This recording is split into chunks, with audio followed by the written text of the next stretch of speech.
आपका नाम क्या है भाई? अनिल कुमार भैया जी। आप कहाँ के रहने वाले हैं? सुकुलपुर प्रतापगढ़।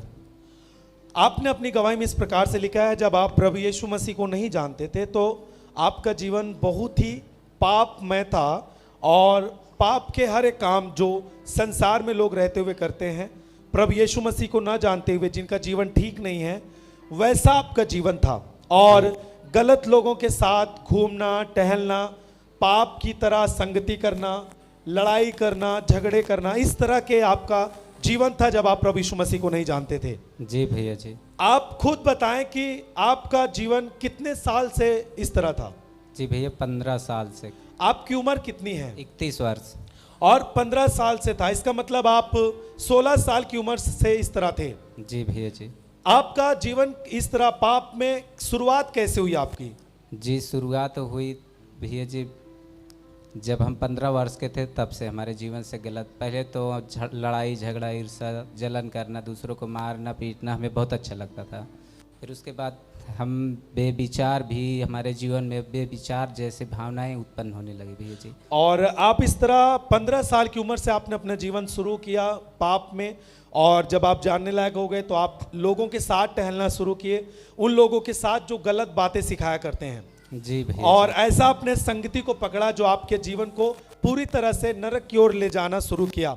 जी। और आपका जीवन लड़ाई झगड़ों का जीवन और गलत लोगों के साथ हमेशा बैठना, बुरी बुरी बातें करना, और मन में बुरे बुरे विचार आते थे, और जिससे भी होता था आप लड़ाई झगड़े करते थे। आप जी भैया जी। हमेशा आपको गुस्से आते थे। जी भैया, क्रोध बहुत आता था और अपने आपको घर वालों को भी मार दिया करता था। आप मतलब कोई भी बात सुनते थे आपको बहुत ज्यादा गुस्सा आता था।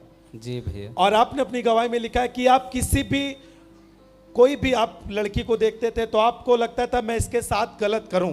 जी भैया जी। और आपका मन इसी तरह लगातार 15 साल की उम्र से थे, आपका जीवन लगातार इसी तरह चला रहा था। जी भैया। और आपका मन में इस तरह की समस्याएं थी, और आप फोन से भी बात किया करते थे। जी भैया, फोन से मैं सारी रात सारा दिन बातें करता था। और आप कितने साल फोन से बात किए? जी हम 10 साल से फोन से बात किए। 10 साल आपने गलत लोगों से, जहां पे आपका रिश्ता नहीं होना चाहिए, जिससे बात नहीं करना चाहिए, मतलब कि आप लड़कियों से बात किया करते थे 10 सालों से।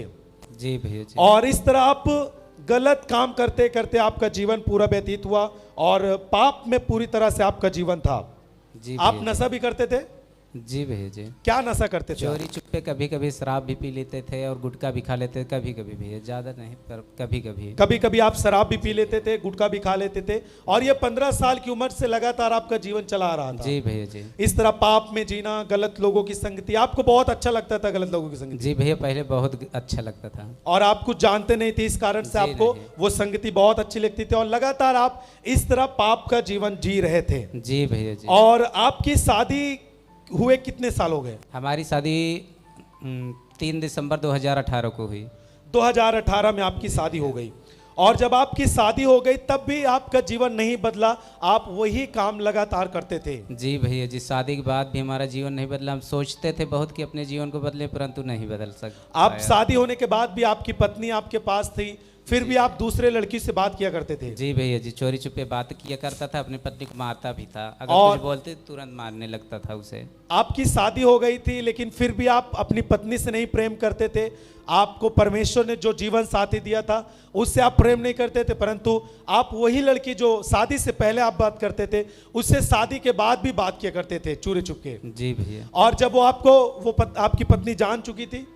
जी जानती थी। जब फ़ोन एक बार मैंने स्विच ऑफ कर दिया था और उसने ऑन किया, तुरंत फ़ोन आया, उसने उठा लिया।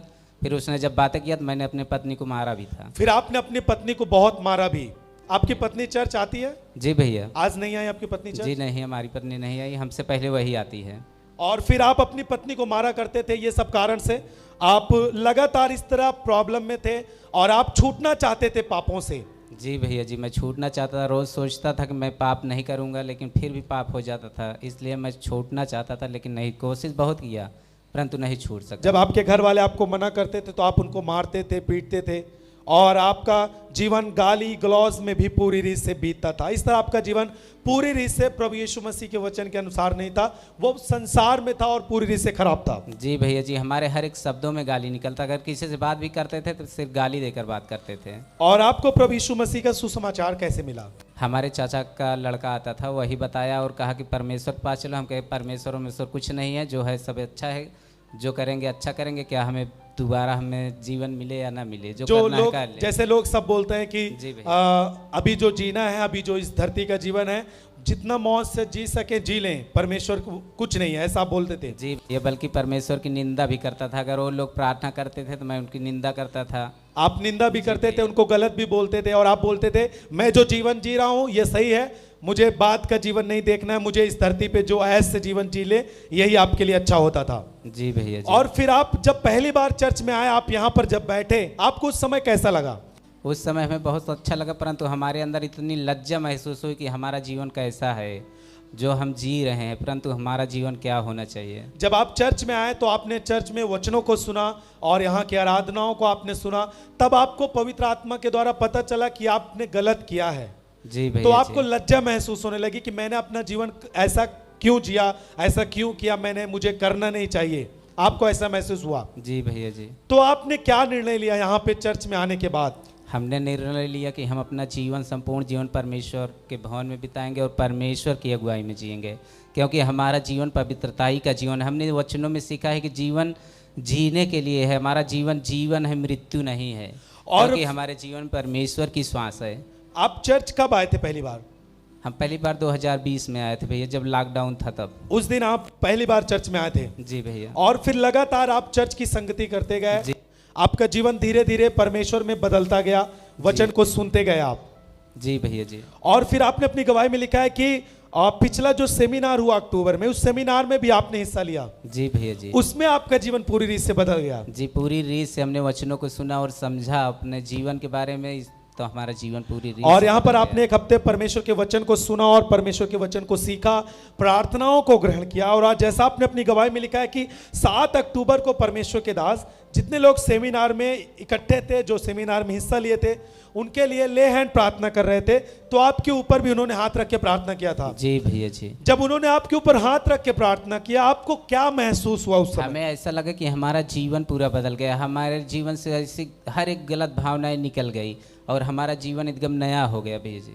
और उसके बाद से आपका जीवन पूरी रीत से बदल गया? जी भैया जी, पूरी रीत से बदल गया। न किसी को गाली देता हूँ, न किसी से कोई, हमारे जीवन में भी कोई गलत निर्णय भी नहीं आता, ना तो हम गलत सोचते भी हैं किसी के लिए। आइए हम सब पहले उस ले हैंड प्रार्थना को देखते हैं 7 अक्टूबर की, जब परमेश्वर के दास ने इनके ऊपर हाथ रख के प्रार्थना किया, क्योंकि ये वचन को सुनते थे और वचन को ग्रहण करते थे और ये निर्णय लेते थे कि मैं अब से परमेश्वर के वचन के अनुसार जीऊंगा।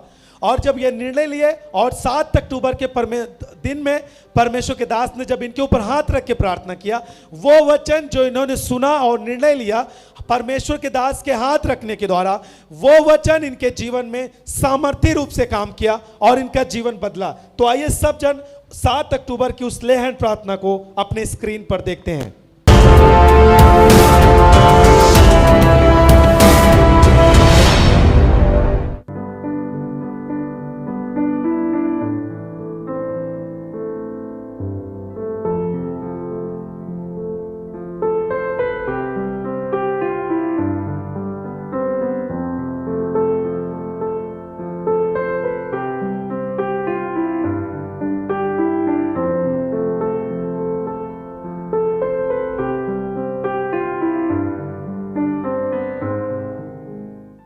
जोर से एक बार ताली बजाएं इस बड़ी गवाही के लिए।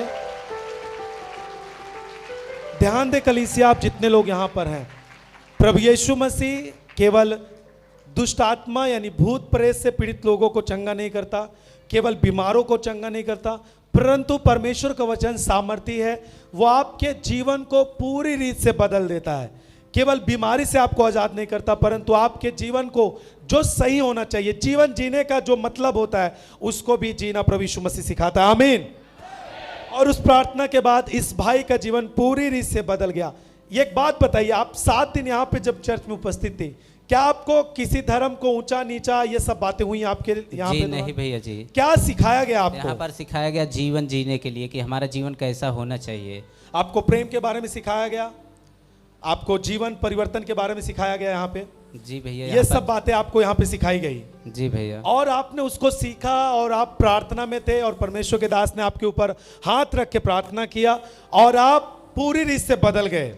जी भैया जी। अब आप कोई नशा करते हैं भाई? जी कोई नशा नहीं करते अब भैया। किसी से आप बात करते हैं, किसी लड़कियों जी से? नहीं भैया, पहले हमारे फोन में पासवर्ड लगा रहता है, परंतु अब फोन में कोई पासवर्ड भी नहीं लगा चाहे जो हमारे। आपका फोन ले सकता है। जी भैया, अगर कोई पहले ले लेता था तो मैं अपना फोन तोड़ देता था। आप उससे अपना फोन देते नहीं थे गुस्से में, जी क्योंकि नहीं फोन भैया। आते रहते थे। जी। अब किसी दूसरे लड़कियों को फोन नहीं आता आपके पास? जी नहीं भैया। अब आप अपनी पत्नी से प्रेम करते हैं? जी भैया जी। अपनी पत्नी से बातें करते हैं आप? जी भैया जी। आपके पास कोई और लड़की नहीं है अब? जी कोई नहीं आपका है। जीवन बदल गया? जी भैया, पूरी रीत से बदल पाप गया। में जो जीवन था आपका, प्रभु यीशु मसीह को जानने के बाद, वचन को ग्रहण करने के बाद, आज आपका जीवन पूरी रीत से अच्छा है। जी भैया जी। क्या कहना चाहेंगे आपके सामने जो लोग बैठे हैं? हम यही कहना चाहते हैं कि हर एक भाई बहन अपने जो सोचता है कि हम अपने आप में बदल लेंगे, वह नहीं बदल सकता, परंतु जब आप परमेश्वर के समीप आएंगे, परमेश्वर के वचनों को सुनेंगे, तब आपका जीवन बदलेगा। क्योंकि परमेश्वर सामर्थ रखता है। आप कुछ भी कर रहे हैं लेकिन आप नहीं बदल सकते जब तक आप परमेश्वर के पास नहीं आएंगे। परमेश्वर कोई धर्म नहीं बदलता, सिर्फ आपके मनों को बदलता है और परमेश्वर सामर्थ रखता है आपके मनों को बदलने। जोर से ताली बजाएं सब जन, जोर से जोर से जोर से। ध्यान दे कलीसिया, जितने भी लोग यहाँ पर हैं, आपके जीवन में कोई भी गलत काम है, कोई भी चीजें हैं, बीमारियां हैं, दुष्ट आत्मा हैं, यदि आप आ रहे हैं, अभी आजाद नहीं हुए हैं, आपको लगातार परमेश्वर के वचन में बने रहना है।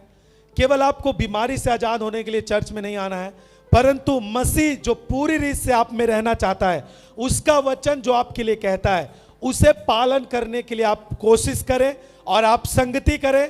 हम आपको विश्वास दिलाते हैं, जिस प्रकार इस भाई का जीवन बदला, जैसे आपने औरों की गवाही सुनी है, उनका जीवन जैसे बदला, आपका जीवन भी प्रभु यीशु मसीह बदलेगा। इस गवाही के लिए जोर से हाथों को उठाएं, जोर से ताली बजाएं सब जन पूरे आनंद के साथ। Hallelujah, hallelujah, hallelujah. चर्च की सभी प्रार्थनाओं को और परमेश्वर के दास के द्वारा टीचिंग सुनने के लिए और अपडेट्स को जानने के लिए हमारे इस चैनल को सब्सक्राइब करें और साथ में बेल आइकन को दबाएं, ताकि जब भी लाइव प्रार्थना हो तो सबसे पहले आप देख सकें।